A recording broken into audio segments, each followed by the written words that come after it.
Bledsoe was arrested. Patrick Montgomery was in court. Jonathan Manapa will stay in federal custody. No, I don't take responsibility at all. Everyone, welcome to the show. 40-year-old Arkansas resident Jon Mott was seen illegally entering the Capitol along with a huge crowd. He's made his way into the rotunda, and while he was in there, he joined with other people in yelling at the police.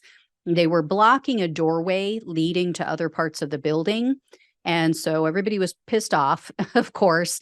So Mott maneuvered his way to the front of the police line, and he started confronting an officer.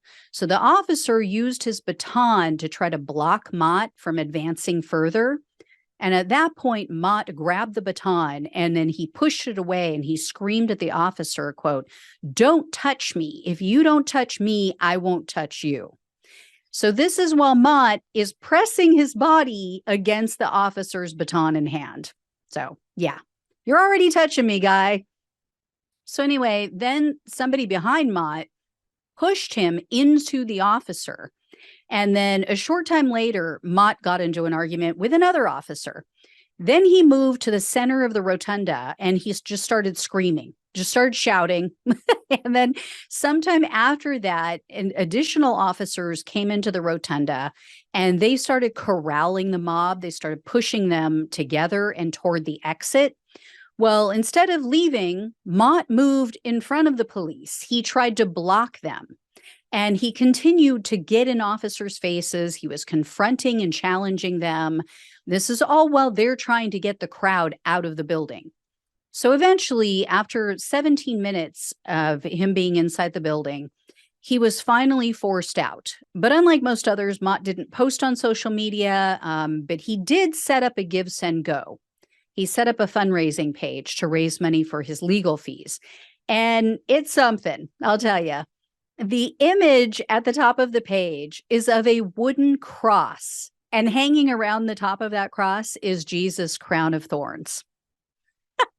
Then there's a flag off to the side, and it says, "One Nation." I have so many thoughts. Like, do these people realize that Jesus was a brown-skinned man from the Middle East? Just saying. Also, really? You're being crucified like Jesus. That's what you think.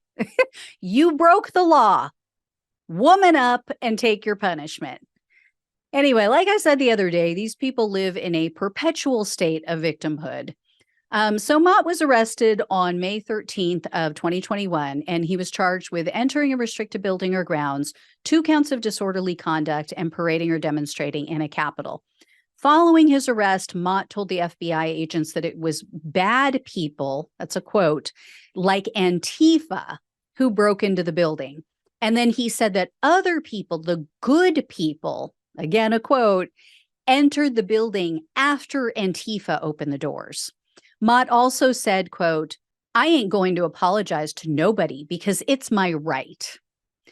Well, in November of 2022, Mott pleaded guilty to the parading charge. So he was facing up to 6 months in jail, 5 years of probation, and $5,000 in fines.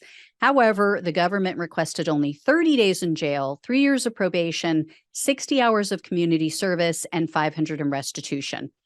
This is a complete joke because most of the people who did what Mott did, confronting officers, getting physical with them, they've all been charged with, at minimum, the felony crime of civil disorder.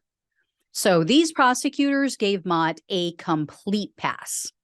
As for his criminal history, Mott only has 1 misdemeanor conviction for unlawfully carrying a weapon, and he received a 180-day suspended sentence for that.